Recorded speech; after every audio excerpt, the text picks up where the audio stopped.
C'est une étape musicale que nous vous proposons cette semaine. Du jazz à la Nouvelle-Orléans, de la musique cajun en Louisiane et une jam à Lafayette. Avec en décor de fond, toujours le Mississippi bien sûr.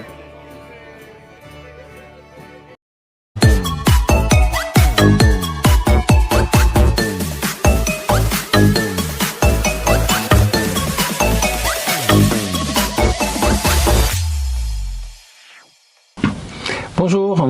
Bonjour. Nous repartons donc de Memphis, Tennessee, vers le sud. Nous avons fait ce choix parce qu'on pouvait aller vers Nashville, le Rock, ou la Nouvelle-Orléans, le sud, la Louisiane.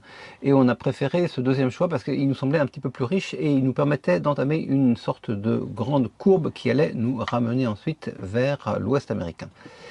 Donc, ce qui nous a guidés, d'abord, c'est le fleuve Mississippi. Alors, on va pas le voir tout de suite, on va le reporter légèrement un peu plus tard dans la vidéo, parce que on n'a pas fait grand-chose. Au début, le long du Mississippi, on l'a juste suivi de loin par l'autoroute, et on est arrivé directement à la Nouvelle-Orléans. On a trouvé une petite tortue sur la route, et en fait, elle a été blessée avant nous. Quelqu'un l'a pas vue. Et du coup, on peut pas la déplacer. J'ai essayé de la prendre, mais elle nous mord. Je pense qu'elle a vraiment mal parce que les tortues, ça mord pas. Donc, on va essayer de la déplacer avec la pelle. Et en réalité, si elles mordent ces petites tortues-là. Ah, ça a l'air bon. Voilà, ma belle. Allez. On le savait pas, mais ces tortues serpentines sont carnivores. Et elles cherchent à mordre quand elles se sentent menacées. Ce qui était le cas là, on est venu, on a essayé de la sauver, mais bien sûr qu'elle pouvait pas comprendre. Donc elle a essayé de nous chiquer 2-3 fois. Et elle, en fait, c'est leur moyen de défense parce que compte tenu de la forme de leur carapace, elles ne peuvent pas se mettre à l'abri entièrement sous leur coquille. Donc c'est la manière qu'elles ont trouvé de se défendre contre les intrus. Et on finit par trouver notre chemin vers la vieille ville.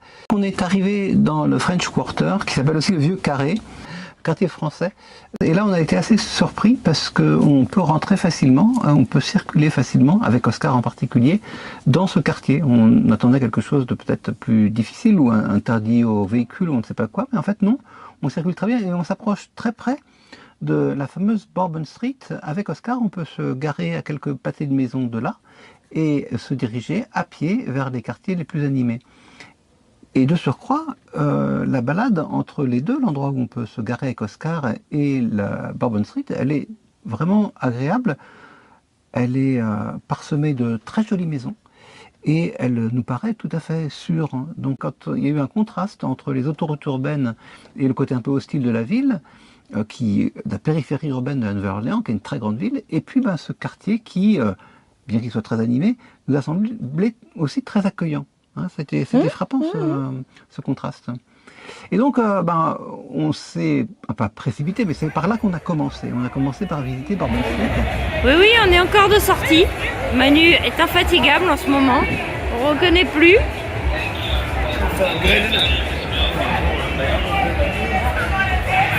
Nous voici à la Nouvelle-Orléans. On cherche des bars avec du jazz, mais pour l'instant c'est pas très concluant. C'est de la musique de Zoulou. Bon, il y a des chants, mais ça il y en a partout.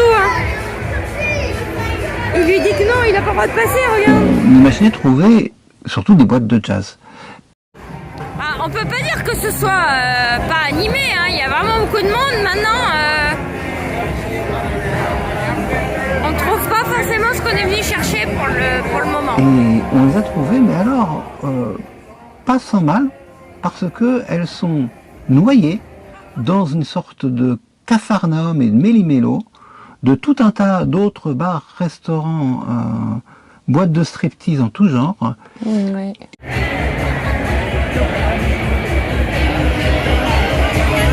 Waouh! Attendez les filles, je vous montre! Oh yeah! Dans la rue, donc Bourbon Street, c'est vraiment la cacophonie et c'est le carnaval permanent. Alors c'est plus que le carnaval permanent. Ouais, c'est le pire qu'on ait vu. En plus, c'est une rue où on est autorisé à boire de l'alcool C'est et rare, à fumer du cannabis. J'ai beaucoup aimé l'ambiance de la Nouvelle-Orléans dans les bars. Par contre, cette rue, j'ai franchement été un peu mal à l'aise. Il y a un côté un peu glauque. Alors Ouais. il faut ajouter qu'il y a une curieuse tradition qui consiste à jeter des colliers de perles colorées à partir des balcons. C'est-à-dire qu'il y a beaucoup d'animations dans la rue et sur les balcons, au-dessus des bars en général, les clients se massent et lancent des colliers. C'est que non, il te demande de montrer tes seins. Alors il y a Et quand on soulève sa robe, normalement, en échange, on a un collier. mais il n'y a pas que, parce que enfin ça c'est une activité qui est propre. Alors il y a un moment du carnaval qui est le cœur du carnaval. Nous on était, je crois, à peu près à quelques semaines de là. Après. On n'était pas en plein Non, plein milieu du carnaval. malheureusement. Mais alors on se demande ce que ça peut être pour Ouais, le carnaval. parce que, Parce qu'on a l'impression que franchement- c'est déjà le carnaval hors carnaval, donc. Et cette coutume de collier va encore plus loin, c'est-à-dire que quand il y en a par terre, on n'a pas le droit de les ramasser parce que ça porte malheur. C'est très très grave.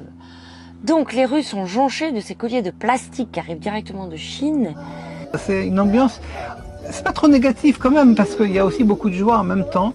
Il y a aussi un bruit considérable. Alors il y a beaucoup de musiciens de rue de qualité variable. Il y en a qui sont vraiment très bons. On s'est arrêté longtemps près d'un violoniste Ah ouais. qui était complètement shooté probablement. Complètement défoncé et qui avait permis à quelqu'un de la rue qui a demandé parce qu'il savait rapper et le gars lui a dit mais ouais viens avec moi et alors là ils sont partis dans un délire mais c'était bien, les deux ensemble étaient bien et le gars ensuite tout seul il a joué et franchement il avait beaucoup de talent, oui. Je crois. Et puis alors on a aussi vu dans une catégorie voisine.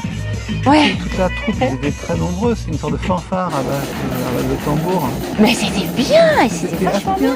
Mais par contre, c'est super bruyant et rien n'est organisé, donc tout le monde se croise là-dedans. Et alors, il y a aussi des phénomènes de foire parmi les touristes eux-mêmes, parce que c'est pareil, c'est une sorte de vision un peu cauchemardesque du cosmopolitisme. Il y a un mélange de commerce là-dedans, parce que rien n'est gratuit non plus. Dans les bars du moins, forcément, c'est normal. Mais les clients viennent de partout, mais ont des apparences physiques extrêmement variées et parfois choquantes. Donc ça donne un sentiment assez particulier, assez loin Ouais, de la puis il y a réalité quand même, quotidienne des gens ordinaires, on va dire. Il y a quand même pas mal de racolage. Donc beaucoup de... Et il y a une dimension sexuelle aussi. Ouais, donc moi j'aime pas ça. Voilà. Bon. Je suis pas très à l'aise avec ça. Ça c'est Bourbon Street. Ouais. Et dans Bourbon Street, on a cherché les boîtes de jazz. Alors, il se trouve que on va peut-être le traiter d'un seul tenant. Ah oui, c'est sûr. Mais on est revenu 2 fois à Bourbon Street. Donc ça, c'était notre première vision de Bourbon Street, un peu, on va dire, un peu échevelé, un peu chaotique. Et puis, on a passé la journée suivante à visiter le Mississippi, on y reviendra tout à l'heure. Et ensuite, on est revenu à Bourbon Street avec spécifiquement pour mission de trouver enfin ces boîtes de jazz. Ah, ça nous convient mieux.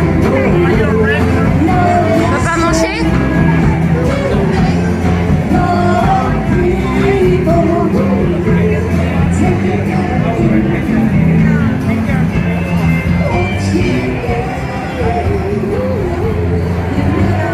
Et on a réussi à le faire.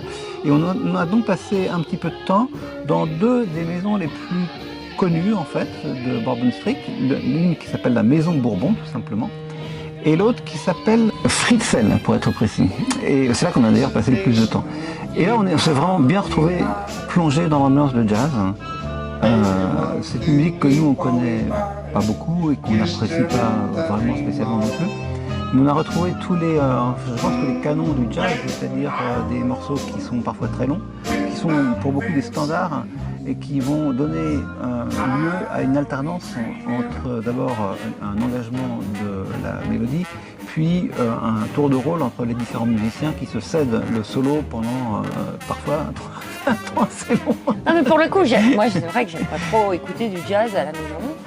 Par contre, le voir, Oui. c'était bien. Parce que c'est très vivant. Oui, et puis alors là aussi, c'était drôle, mais drôle, on a ri. Parce que les musiciens arrivaient par derrière, de tous âges,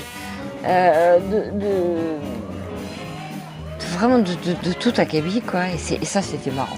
Alors ça s'est passé en deux temps. D'abord, on est allé à la Maison de Bourbon et là, on a vu un groupe musical qui était un peu plus structuré, où on avait un fonctionnement, je dirais, classique en jazz. Tout le monde était assis, tout le monde consommait bien. Voilà, je pense que la clientèle moyenne était assez âgée d'ailleurs, quoique il y avait plutôt un mélange. Mais en tout cas, les musiciens s'échangeaient presque de manière prévue, en fait, le tour de solo, etc. Tout allait bien.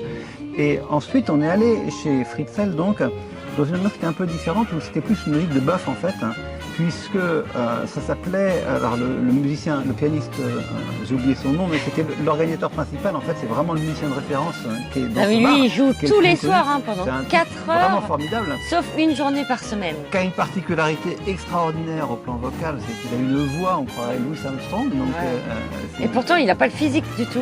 Avec un physique radicalement différent, aux antipodes de Louis Armstrong, donc c'est assez étrange en soi. Et ça s'appelait donc ce musicien and Friends et les amis. Et donc en fait il fait venir 2 des fois gens par qui semaine, connaissent plus ou moins bien en fait, sans doute des gens qui ont déjà improvisé un petit peu avec lui. Et pas que. Donc ça va aussi loin que inviter quelqu'un qui est dans le public et qui est prêt à participer. D'ailleurs ça s'est passé. Ça s'est passé avec le chanteur barbu. Donc là il y a un côté vraiment très chaleureux et on se rend compte que qu'on aime ou qu'on n'aime pas, on se rend compte que les autres aiment bien en tout cas. Et qui sont vraiment dans leur truc, et ça fait plaisir à voir, parce qu'on a là vraiment un courant musical, qui est maintenant un peu désuet quand même, il faut bien le dire, mais qui continue de vivre simplement parce qu'il est autoporté par les gens qui aiment ce genre-là, et donc ça continue d'exister un petit peu, autant qu'on ait pu le voir dans ces deux maisons, et d'autres, mais qui seront plus vraiment sur Bourbon Street, parce que je pense que les enjeux commerciaux sont tels, la pression commerciale de la rentabilité au matériel est telle qu'un certain nombre de clubs de jazz existent un peu plus loin dans la ville, à un endroit où c'est un petit peu plus calme et où les amateurs peuvent se retrouver tranquillement. Voilà pour notre approche du jazz. Entre les deux soirées à la Nouvelle-Orléans, on avait aussi pour projet de découvrir les bords du Mississippi, pour plus renouer avec notre tradition habituelle, notre activité habituelle de photo animalière. On n'a pas vu tellement d'animaux, il faut bien le dire, et on a eu même du mal à voir le Mississippi lui-même. C'est dingue. On voulait, chaque fois j'avais dans l'idée de faire des photos aériennes du Mississippi, de voir incroyable. Les beaux méandres du fleuve. Et en fait, on a eu beaucoup de mal. Alors j'ai observé d'abord sur Google Earth que le Mississippi, c'est une sorte de delta qui se prolonge vraiment très très très loin dans la mer. En fait, tous les sédiments du Mississippi ont créé une sorte de zone intermédiaire entre la mer des Caraïbes et le fleuve lui-même. Et sur des dizaines de kilomètres, on a des marécages et des bras de fleuves qui sont plus ou moins alimentés selon l'état des pluies. Et parce que cette situation topographique rend la ville de la Nouvelle-Orléans très inondable, et donc en plus on est dans la zone des ouragans, il y a des ouragans graves qui se sont produits dans cette zone-là, il y a tout un système de barricadage des plaine environnante contre le fleuve. Et notamment, il y a des levées qui entourent, donc des levées de terre qui entourent le Mississippi, si bien qu'on ne voit jamais le Mississippi, en fait, quand on est dans la plaine avoisinante, parce qu'il est protégé par ces levées et par des rideaux d'arbres. Alors, on a quand même continué, on s'est dit, on va aller le plus loin possible. On a rencontré un jeune garçon à qui on demandait où on pouvait voir d'assez bien pour au moins faire du drone. Il nous a d'ailleurs gentiment indiqué une direction. Et on a fini par trouver des accès pas tant au fleuve qu'au marécage, au bayou, parce que le bayou c'est le nom local du marécage qu'on va retrouver plus loin encore en Louisiane. On est en Louisiane, mais on est à la limite de la Louisiane en étant à la Nouvelle-Orléans. Et donc on a passé un peu la journée à chercher sans grand succès, on va dire, des jolis plans. Je sais pas, 1 ou 2 oiseaux quand même. Mais on n'a pas été en mesure vraiment d'avoir une sorte de rapport physique et permanent au fleuve Mississippi à ce moment-là. En même temps, Manu, on n'était pas parti à 8h du matin. Non, bien sûr. Parce que la matinée, on l'a passé à regarder les jolies maisons coloniales à New Orleans. Alors, évidemment, on n'en a pas parlé, mais c'est quand même assez joli. Enfin, oui, bien sûr. On a passé plusieurs heures, nous. Alors là, on est allé dans un district qui s'appelle le Garden District. Et il y a des très belles maisons coloniales. On avait déjà vu des maisons un peu coloniales, Ah bah ou oui, du moins bien des sûr. maisons colorées qui étaient jolies, agréables au regard du côté de Bourbon Street. Mais là, ça prend des proportions dans le Garden District, ça prend des proportions plus importantes. Tout simplement parce qu'il y a plus d'argent, c'est plus bourgeois en fait. Et Oui, alors oui, bien sûr, les ça maisons sont plus aide. grandes, elles sont beaucoup plus grandes. Mais il y a aussi vraiment le souci de rendre sa maison jolie, les portes. Moi, j'ai fait un réel sur les portes parce que chaque maison a une porte bien à elle et les gens mettent des couronnes qu'ils fabriquent eux-mêmes ou qu'ils achètent dans le commerce. Enfin, c'est vraiment, vraiment joli. Et surtout, on peut ajouter qu'il y a vraiment beaucoup de verdure, hein, parce que même si les jardins sont d'assez petite taille, ils sont toujours semés d'arbres, parfois de grands arbres Ouais. qui débordent sur la rue. Ouais. Et donc on n'a pas, bien qu'on soit comme assez au sud, on n'a pas du tout le sentiment d'avoir affaire à une ville trop chaude, enfin du moins au moment où on y est passé, tout simplement parce qu'il y a beaucoup d'ombre. Et on a vraiment le côté maison et jardin Ouais. qui se marie très bien en fait, donc ils forment une très belle, ouais, une très bonne combinaison. Et là aussi, c'était une grande surprise pour nous de pouvoir circuler absolument librement, se stationner n'importe Ouais. où. Il y avait de la place dans les rues, il y avait de la place de parking. Enfin, c'était détendu comme atmosphère. Et puis, donc, on a eu cette journée au Mississippi. On est revenu à Bourbon Street. On a passé une nuit près du très grand lac hein, qui est le long de la ville de la Nouvelle-Orléans. Euh, Oh oui, on le a vu lac des mouettes Pontchartrain, où on a vu rieuses. voilà, Ah, c'était bien ça. oui. On a été réveillés par les mouettes rieuses.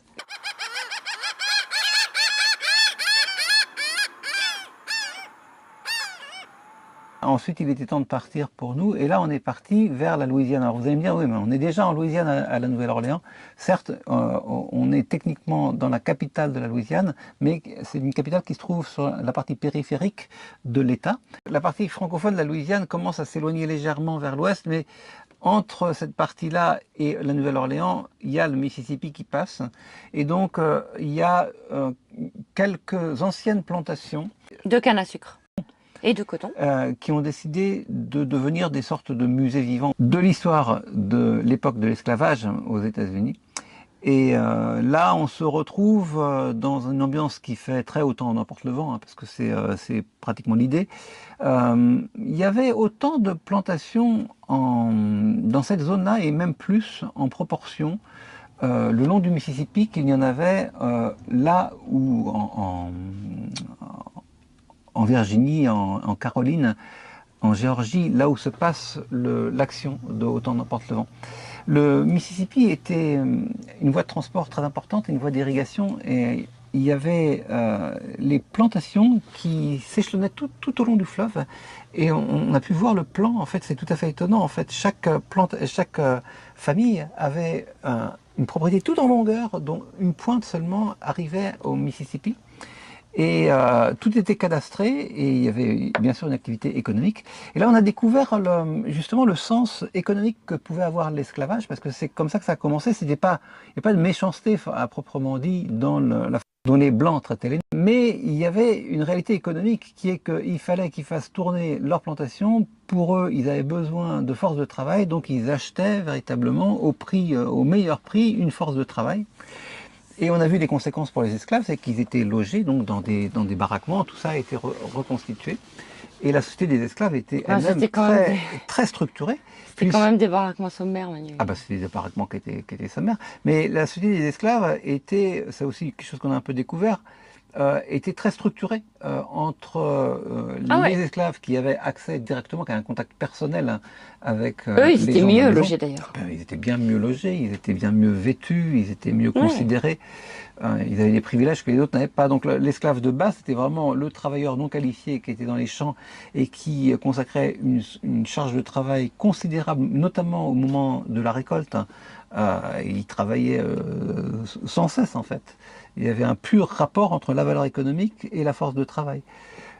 Et puis, il y avait au-dessus de lui une hiérarchie en fait d'esclaves qui arrivaient jusqu'à être les plus proches des maîtres. Donc qui faisaient même presque partie de la partie famille. de la famille, dans une certaine mesure, si on veut. Ben, il y avait quand même toujours la question de l'abolition de la liberté, Ah oui. puisqu'ils restaient propriété de leur maître, bien sûr. On voit que les planteurs étaient des gens qui connaissaient bien leur business. Ils essayaient vraiment de trouver les meilleures façons de récolter. C'était des businessmen hein, avant l'heure. Leur maison, je n'ai pas trouvé forcément très importante. On visite une maison qui est sur plan carré avec des galeries en fait tout autour de la maison. Non, Mais c'est au surtout- fond, elles sont pas si grandes que Non, ça. mais au Calais, qu'est-ce qu'on retient? Bah, c'est évidemment l'allée, Oui. l'allée de chênes. Incroyable, incroyable. Ce sont des chênes assez particuliers parce qu'ils ont les branches qui replongent vers le sol. Hein. Et puis, ben, c'est juste le fait qu'ils sont très vieux en fait, puisqu'ils datent, ils sont d'époque eux. Donc, ça donne un très beau panorama. Mais sinon, la maison en elle-même, elle est cossue bien sûr. Il y a de jolis parquets, il y a de beaux meubles, mais c'est pas non plus immense. Hein, c'est pas comparable à un château en Europe. Hein, c'est quand même beaucoup plus petit et c'est plus simple par certains côtés en termes de distribution des pièces. Voilà, donc ça nous a donné un petit aperçu, un aperçu donc artificialisé par le côté muséographique, bien sûr, de ce que pouvait être l'époque des plantations.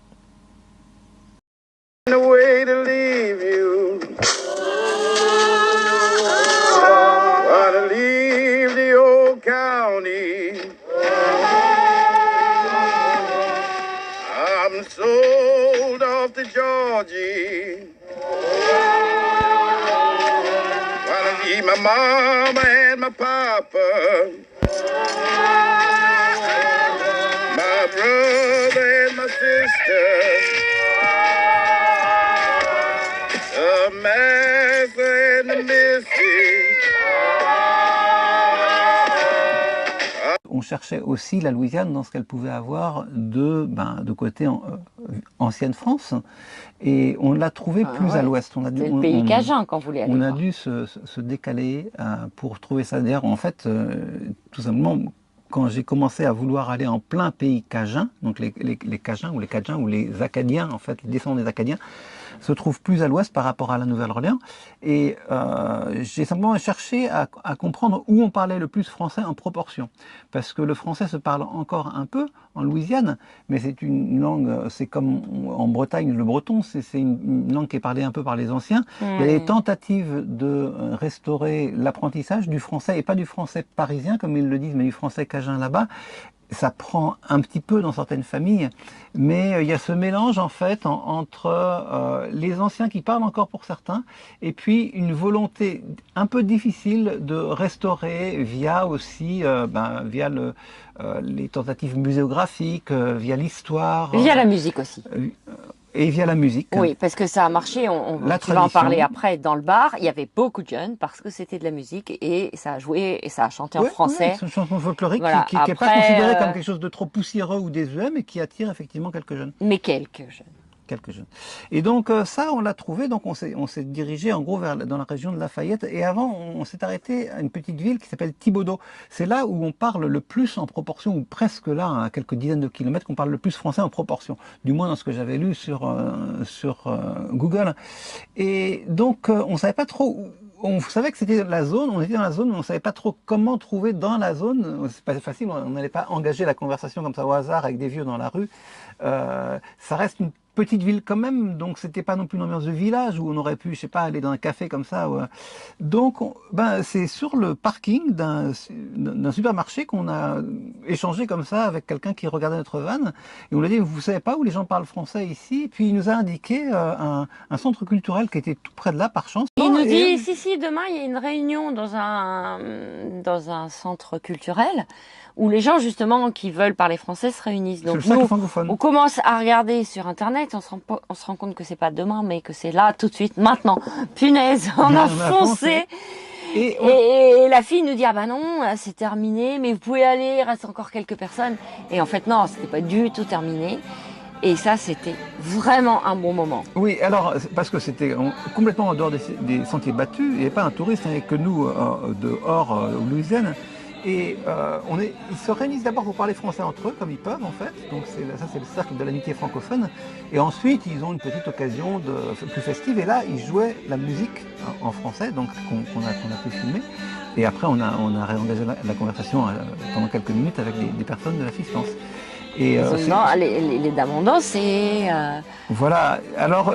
Et c'est vraiment drôle de les écouter parler. Enfin... En fait, c'est assez proche de ce qui se passerait si, je sais pas, on allait, mettons, en Picardie et qu'il y a quelqu'un qui chantait une chanson picarde en expliquant à chaque fois quelles sont les références culturelles, parce qu'on fait référence à des objets ou à des traditions qui sont maintenant qu'on disparu, puisqu'on parle surtout d'une époque, l'époque acadienne, où, en gros, c'était il y a 200 ans, quoi, à peu près, on va dire, et c'était une vie de campagne, une vie d'ailleurs assez pauvre, assez modeste, dans la campagne. Donc, le musicien explique, en fait, en quelque sorte, c'est une explication de texte, en fait, comme on aura en classe de français. Voilà ce que je viens de vous chanter, et voilà ce que ça veut dire.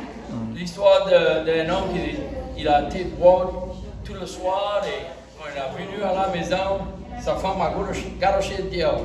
Pas là-bas, sous le...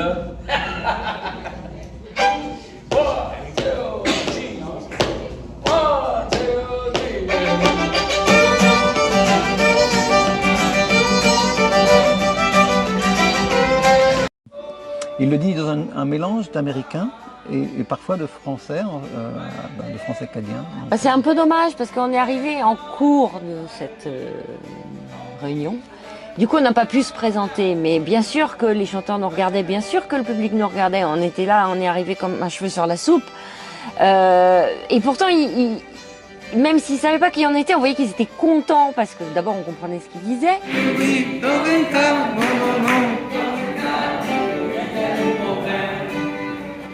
Et je crois qu'ils étaient vraiment contents de partager ça avec nous. Je crois, oui, bien sûr.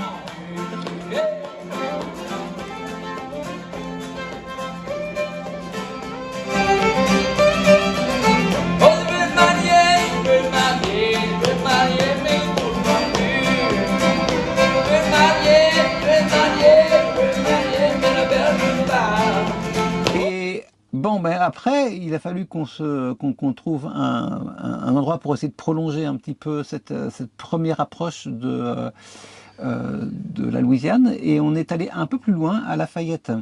Et là, on a eu affaire à un objet qui était un peu plus structuré sur le plan touristique, puisqu'il y a un petit village, un village cadien qui a été reconstitué. Et donc c'est une sorte de musée vivant, puisque dans ce village il y a 2 ou 3 ou 4 personnes qui sont là, qui sont habillées en costume d'époque. Voilà, habillées en paysans d'époque pour ainsi dire, et qui nous expliquent le sens en fait des différentes maisons qu'on visite. Donc c'est une vie de village qui est reconstituée, donc il y a l'aspect de la construction des maisons, il y a l'aspect textile en fait, comment on faisait les habits, comment on faisait la cuisine.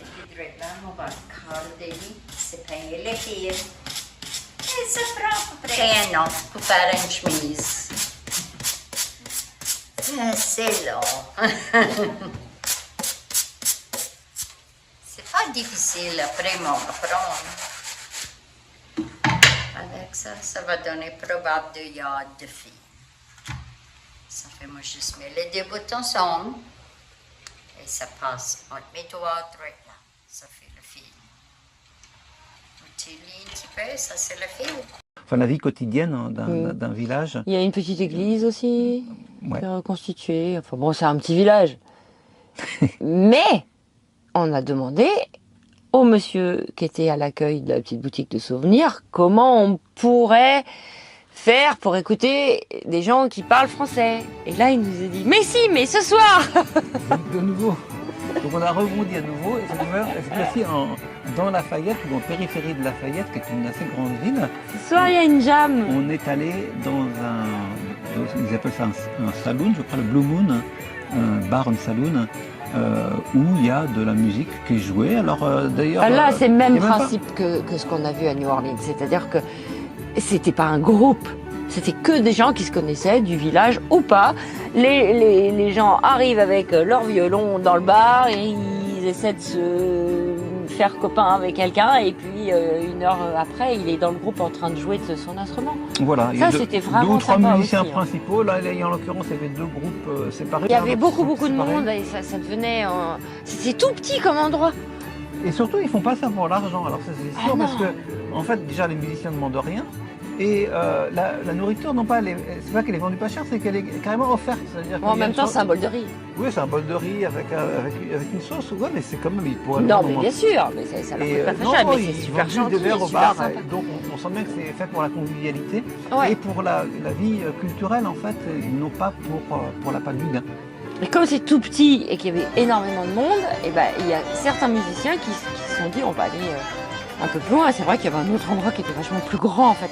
Et là, alors là, il y avait des touristes et qui avaient par contre, en plus de leur sac à dos, des instruments. Et du coup, ils ont joué de la musique bretonne et ils ont fait un mini fest-noz.